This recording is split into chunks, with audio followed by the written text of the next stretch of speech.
Buxoro tarixining eng sirli sahifalaridan biri Amir Olimxon va uning g'oyib bo'lgan xazinasi. 1920-yil Sovetlar Buxoroni egallaydi.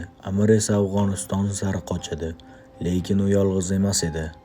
U bilan birga ko'chgan oltin to'la sandiqlar, qimmatbaho toshlar, nodir qo'lyozmalar va davlat xazinasi. Aytishlaricha bu xazina Afg'oniston orqali Eron yoki Hindistonga olib o'tilgan. Hatto ayrim manbalarda Shveysariya banklariga yashirilgani aytiladi. Olimxonning avlodlari hozir ham yashaydi. Turkiyada sokinda, ammo u boyliklar haqida hech kim gapirmaydi. Xazina haqida rasmiy hujjat yo'q, faqat taxmin, izlar va sukut.